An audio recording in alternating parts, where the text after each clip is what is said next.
宿舎を紹介します。はい。かわいい。こっちが、若い衆が寝てるところですね。インパクトがすごいっす。は大阪といえば肉まん。先場所の取り組みの中で一つ選ぶならということで、まあ自分のイメージ通りでは取れたかなっていうのは。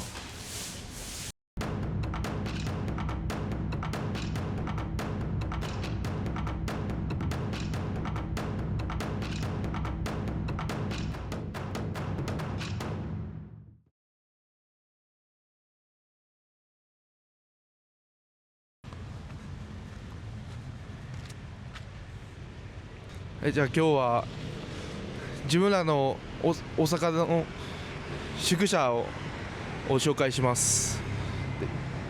寿明寺さんに貸していただいて部屋を住まわせていただいてます。じゃあ早速紹介します。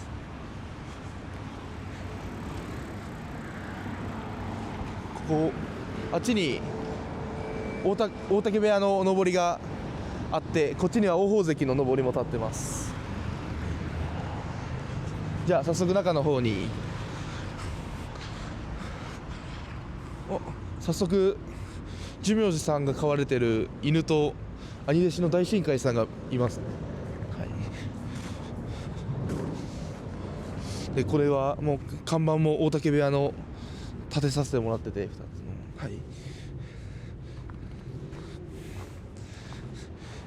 じゃあ新潟県出身太鼓達人2位の大神会さんにバトンタッチしてます。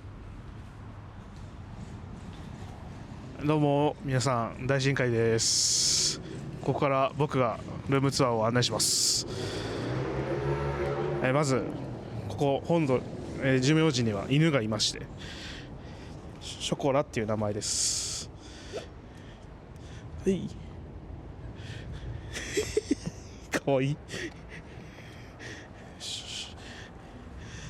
もうないよ、もうないよ。はい。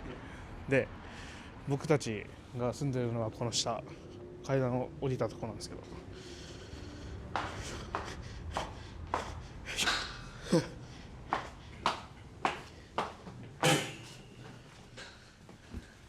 ここが玄関ですね。僕たちが出入りするところで、まあ結構いろんな方から野菜を差し入れしてくださったり、そうですね、結構ありがたいです。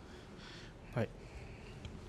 じゃあ次中の方へ行きましょう。まず入ってきて左手に見えるのがこちら、ウイスキー。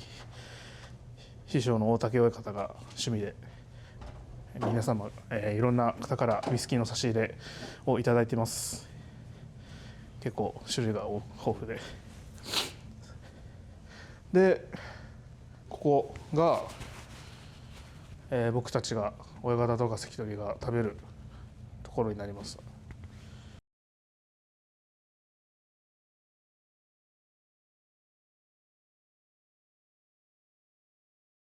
こっちが、若い衆が寝てるところですね。寝床ですね。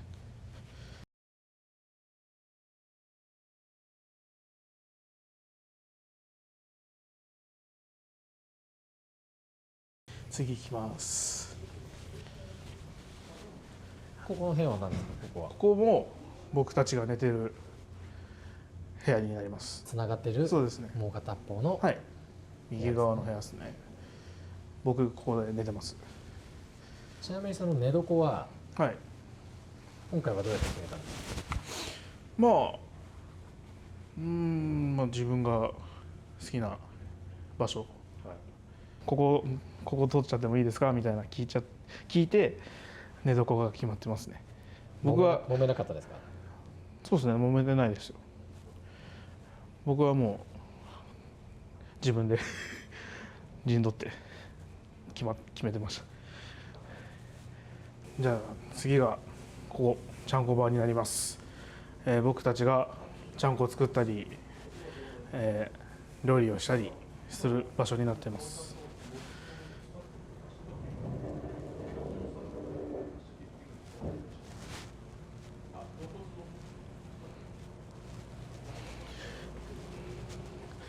で、ここが男子トイレ、トイレになります。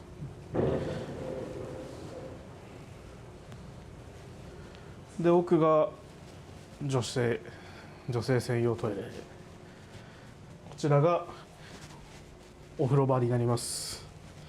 ここから上がいきます。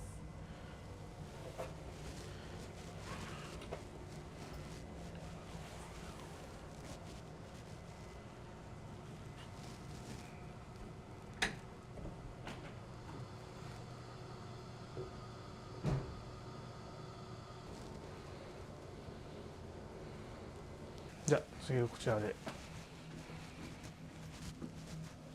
この階段は上が本堂につながっておりまして、僕たちは普段は行けないんですけど、今日はちょっと NG ということで。ここから本堂にそうです。つながっていると。はい。ほう。なるほど。はい。で、こちらの部屋が、大竹親方のお部屋になります。もちろん、はい。前回のね、福岡では、やっぱり NG だったんですけども、今回は、今回もちょっと NG で。すいません。そうですね。はい。ちなみに、はい。前回はそれこそ王鵬関のお部屋もあったじゃないですか。はい。今回はない。今回はちょっと別のところで、宿を借りてまして、寝床別になります。じゃあ今回は若い衆とはい。親方で。そうですね。ですね。はい。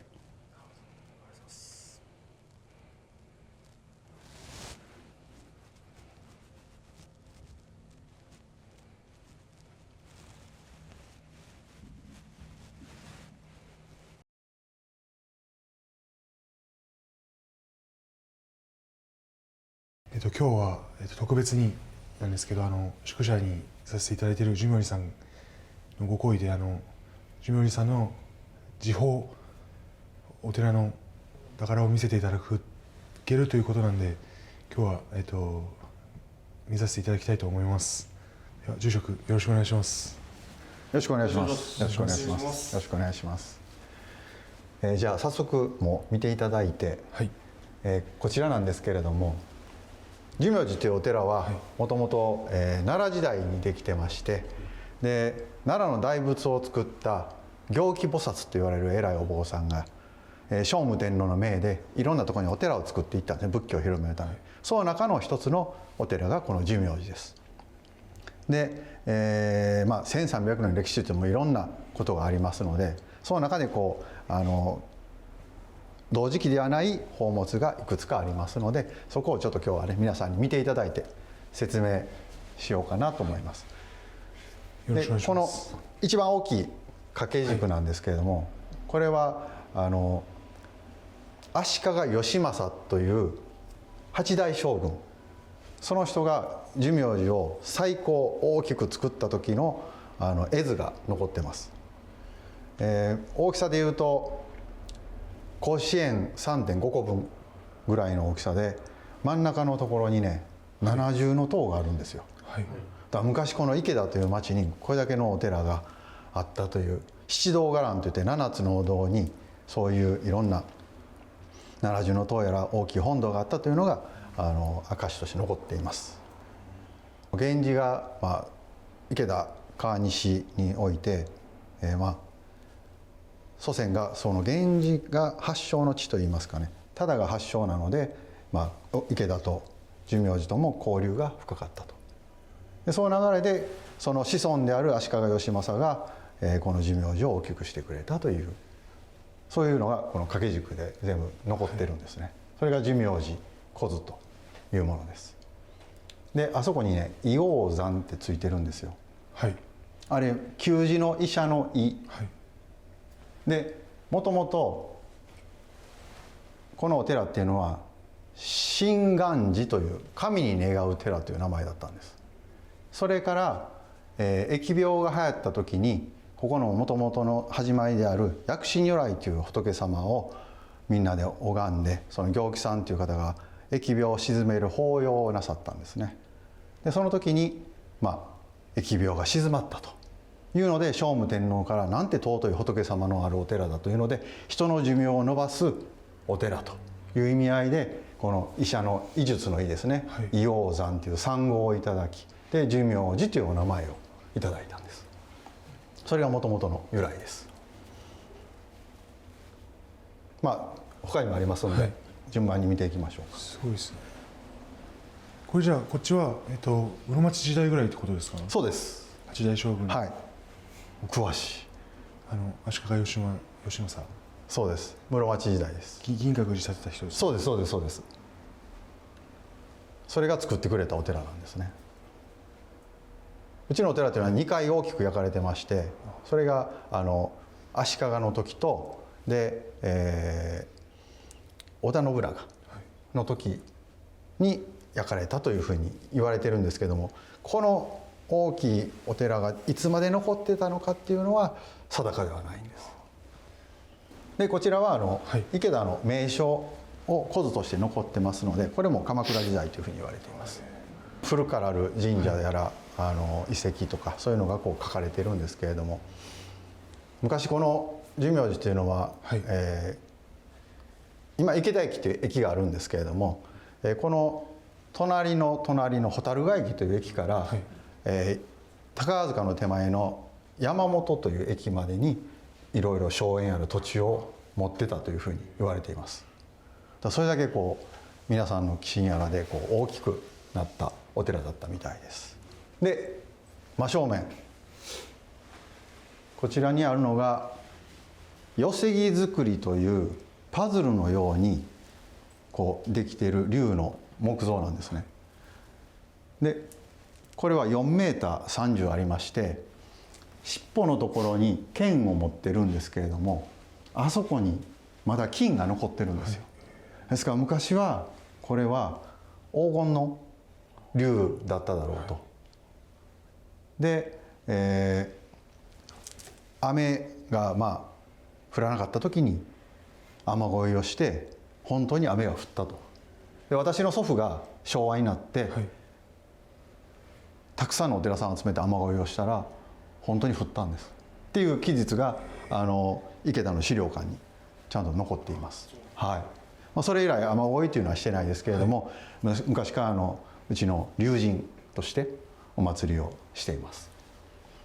ですから昔は12年に一度辰年の時に出したりしてたんですけど、今はこうして宝物としてね安置してますけれども、一般公開は一切してないので、これちょっと特別な時にね見ていただいたら。インパクトがすごいっすね。体は大きいけど、大きいでしょ。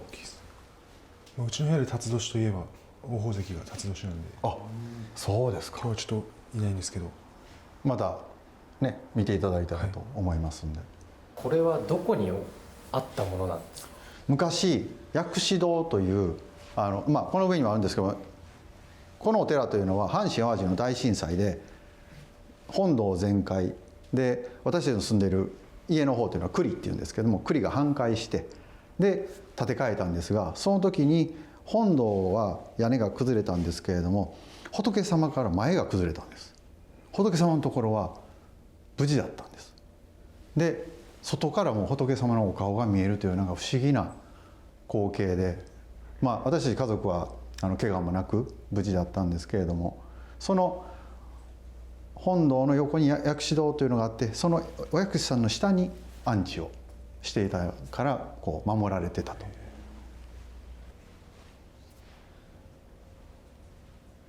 なんか木で作ったとは思えないですね。その昔の時代にね、迫力があるでしょう。迫力があります。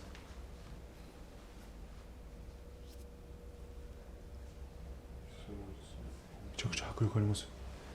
全部その木をこうパズルのようにこう組み合わすようにと、あと釘を使って、それでこうひげとかね、それであれ刺さるようになって抜けるんですよ。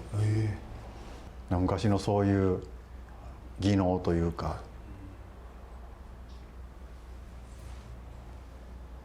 20個ぐらいのパーツに分かれます。これそうなんですか。では次へ。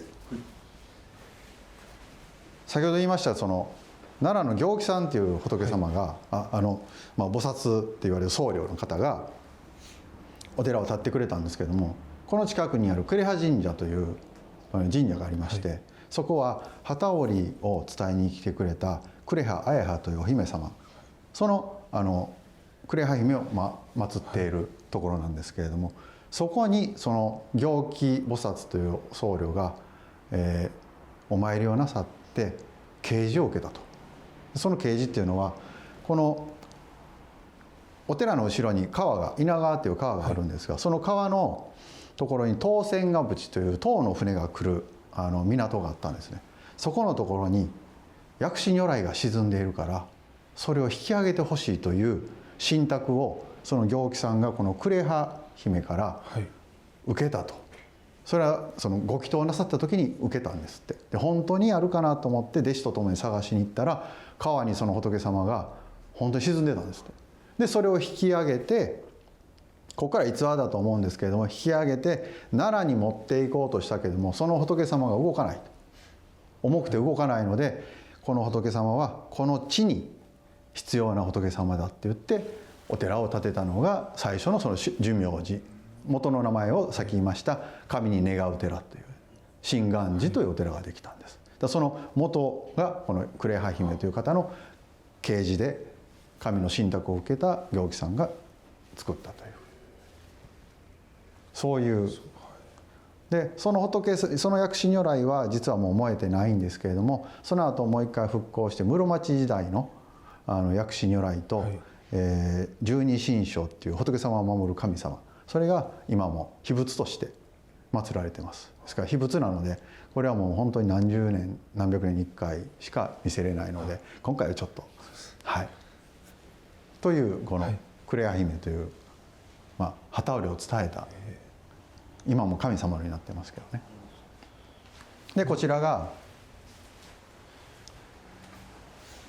武田信玄公から贈られた、武田信玄公の先祖である親羅三郎、そして八幡太郎というこのお二人の武将の神様と言われる方の、仏像といいます木像を寿命寺に寄進されたものが今も現存して残っています。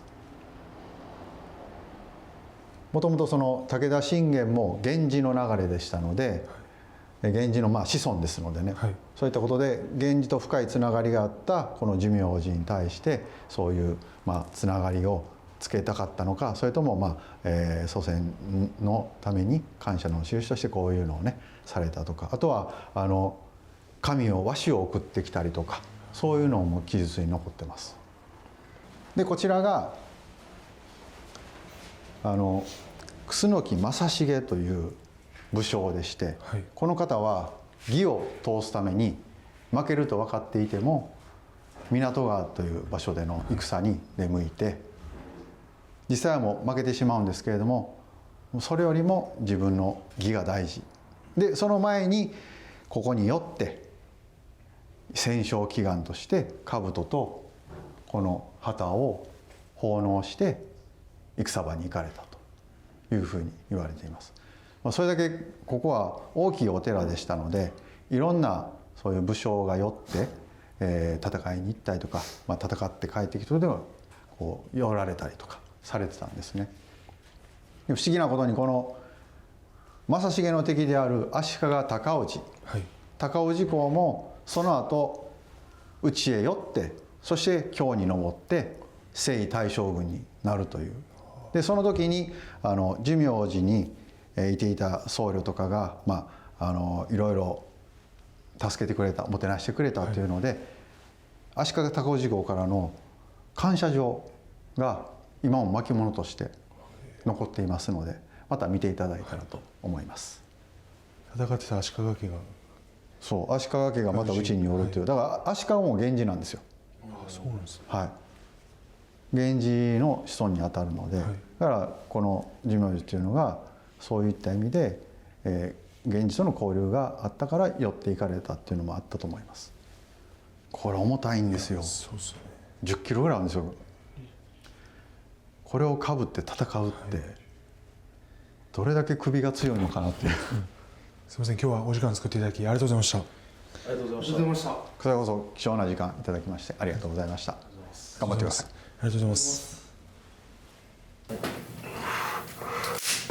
ただきます。いただきます。いただきます。いただきます。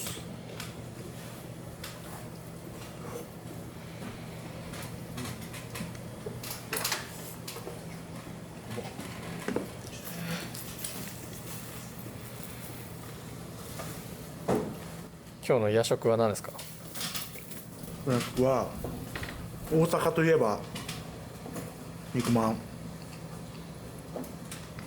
例の肉まんですね。例の肉まんです。お味は？美味しい。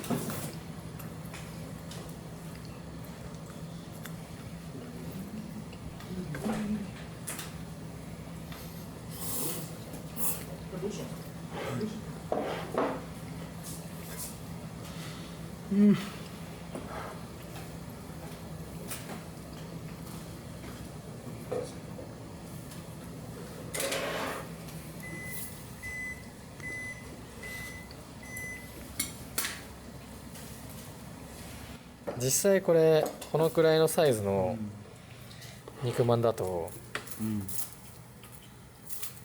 まあ、無理せず何個ですか？一個そのえ無理したらはい。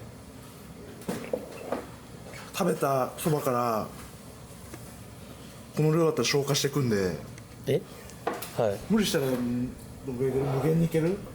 まあ無理したら無無限とかある理したらですね。無限とかあるんですね。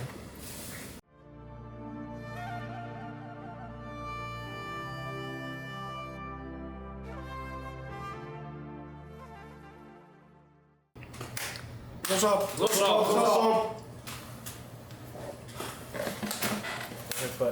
冷凍しますか。もう寝るだけだ。皆さん間に合ってるんですよ。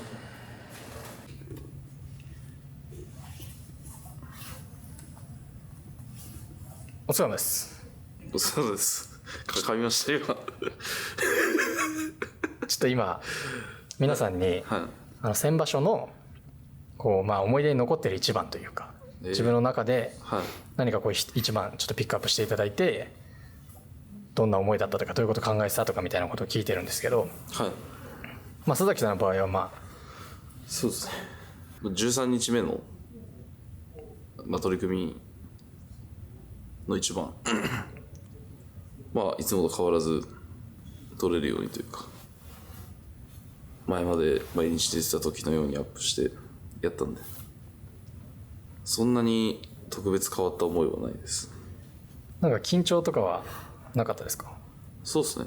まあやっぱ最後一番だけっていうのもあったんで、いつも通りやろうっていう。いつも通りっていうことはなんかルーティーンとかあったりするんですか？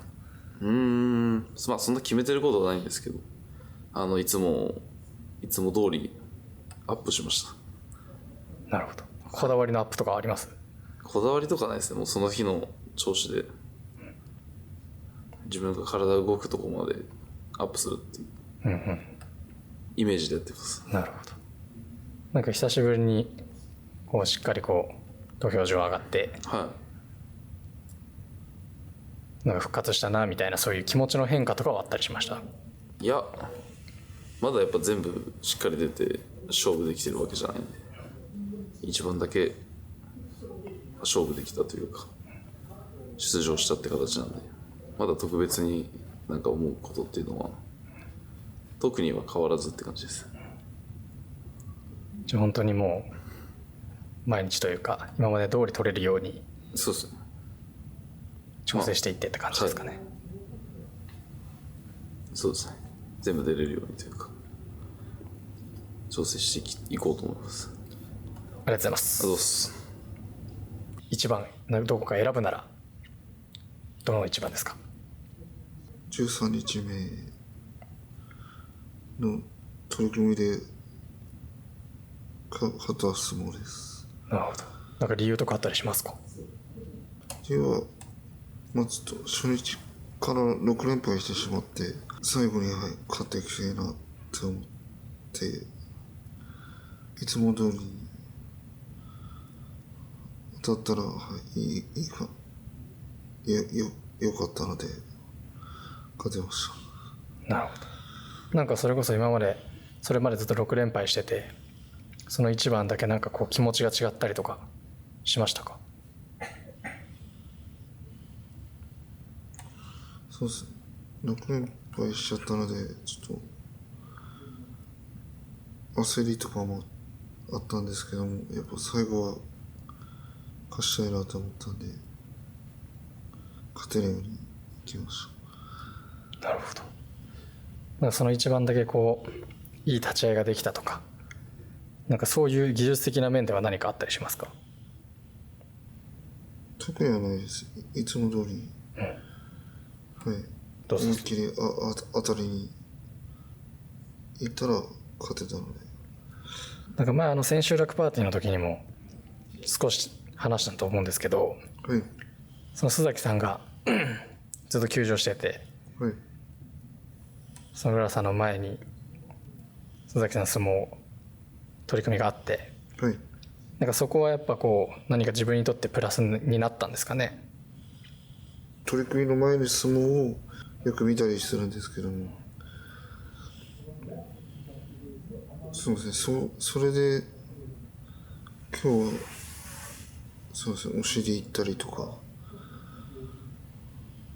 大体は立ち合いで当たるんですけども、そうですね、こういう風にいけたらいいな、行こうかなみたいな感じに思ったりするので、それが良かったと思います。それはその須崎さんの相撲を見てこういいイメージができたみたいなってことですか？はい、そうです。なるほど、ありがとうございます。お疲れ様です。お疲れ様です。酒井さん、先場所振り返ってですね、何かこう自分で一つだけこう取り組みを選ぶならばどの取り組みですか？4番目の3連敗したんですけど、4番目の、1勝目挙げた相撲です。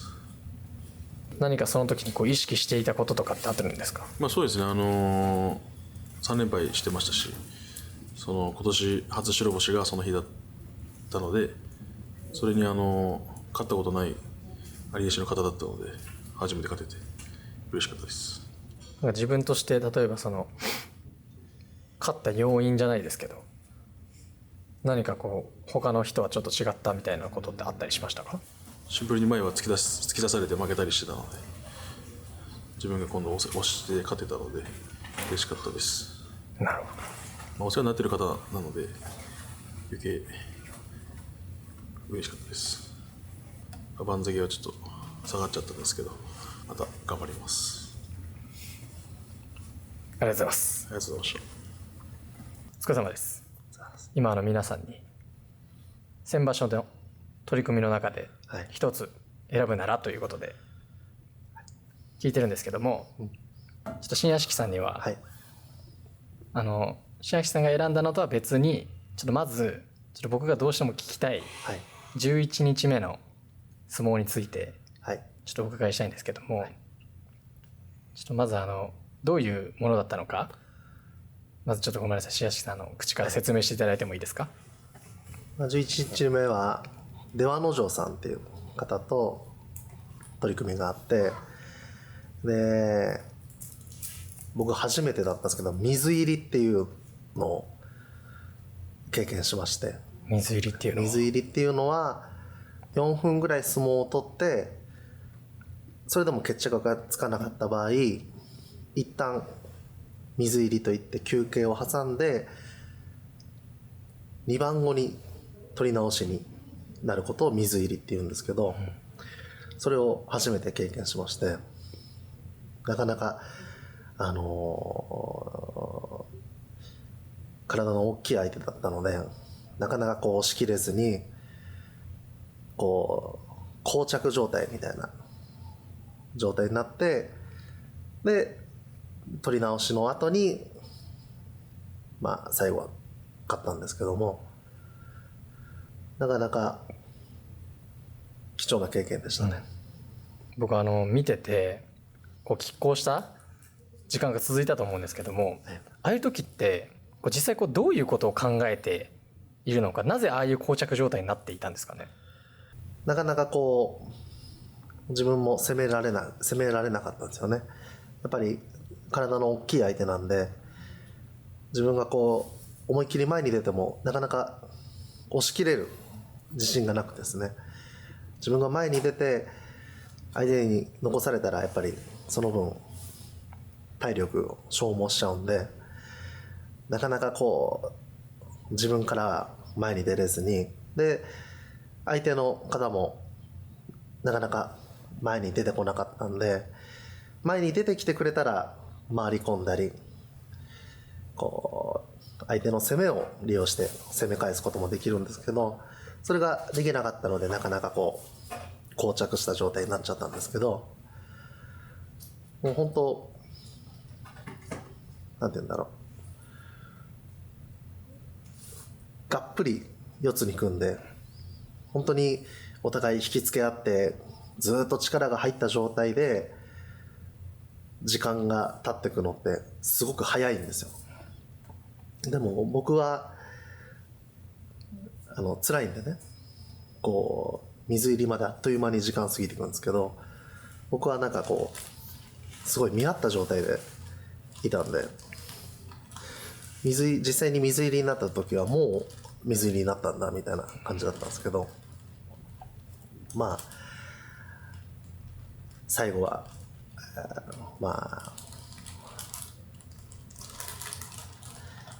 どうにか粘って前に出て勝てたのでよかったです。なるほど。はい。やっぱお互いに変な話、我慢比べみたいな言葉があってるか分かんないですけど、みたいな状態ってことですかね、それは。そうですかね。お互いに結局前に出てきてほしいけど、自分から行くとやっぱり本当にお互い同じことを考えていたみたいな、そのやり方は違うにせよ、ってことですよね、きっとね。そうですね。水入りになって一回土俵上から降りるじゃないですか。やっぱ次のその取り組みが始まるまでに作戦とか考えたりするんですか、頭の中で。やっぱりちょっと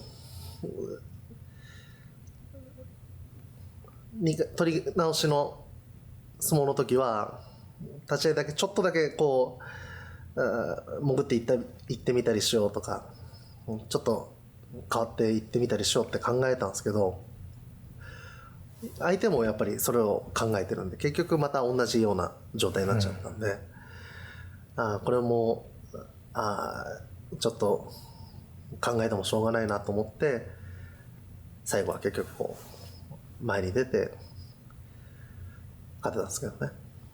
じゃあそれがちょっと僕が聞きたかった一番だったんですけど、じゃあ実際その新屋敷さんが自分で選ぶ一番はどれですか？4勝2敗で最後の相撲を負けてしまったんですけど、14日目ですね。14日目、相手にはたかれてバタッと前に落ちちゃったので、最後にやっぱり負けてちょっと悔しい思いをしたので、今回は相手の引きにもはたきとかにも落ちないようにしっかり稽古して、今回はいい相撲を取れるように頑張りたいと思います。頑張ってください。はい、ありがとうございました。小手さんはいかがですか？4番目の相撲です。3連勝して勝ち越しをストレート勝ち越し決めた取り組みが、印象に残ってます。ずっと連勝し続けてきた理由みたいなのって何だと思いますか、自分の中で。先場所とか先々場所とか前に出る相撲が取れなかったので、前に出ることだけを考えて、場所に挑みました。4勝した後にその次の取り組みは、惜しくも負けてしまったってところなんですけど、これはになんか理由がもしつけるとするならはいどんなことだと思いますか？その立ち合いを迷っちゃって中途半端な立ち合いになっちゃって相手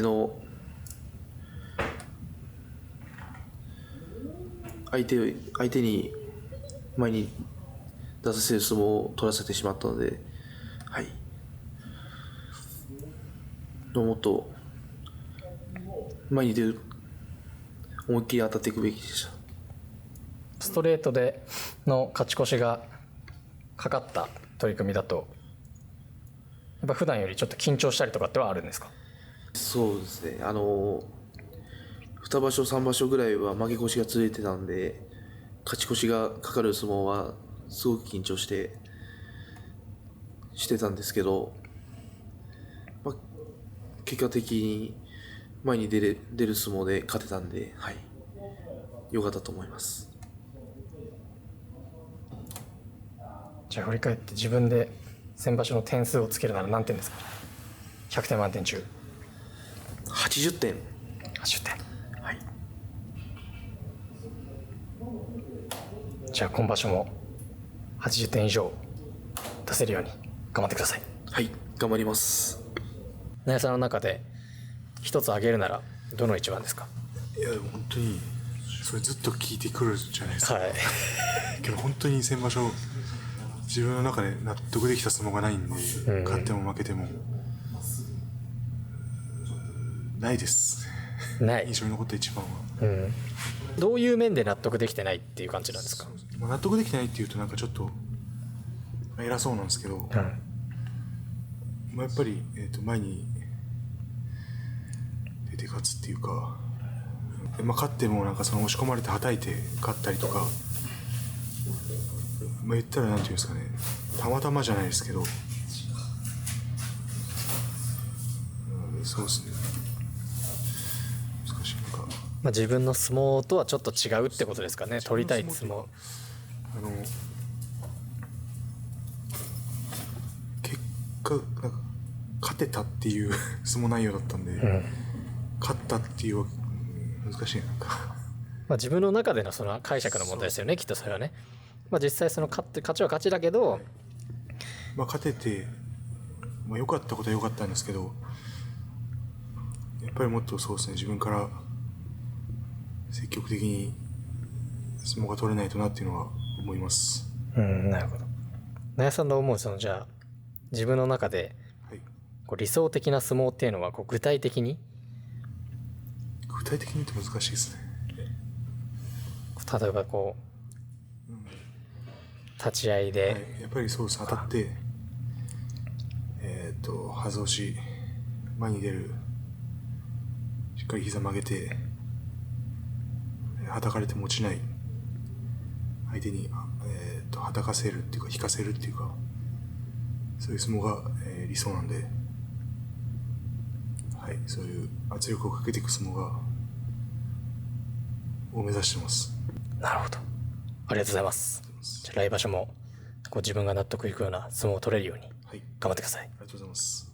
次回聞くときはこの相撲だ、この一番だと言えるように、頑張ります。よろしくお願いします。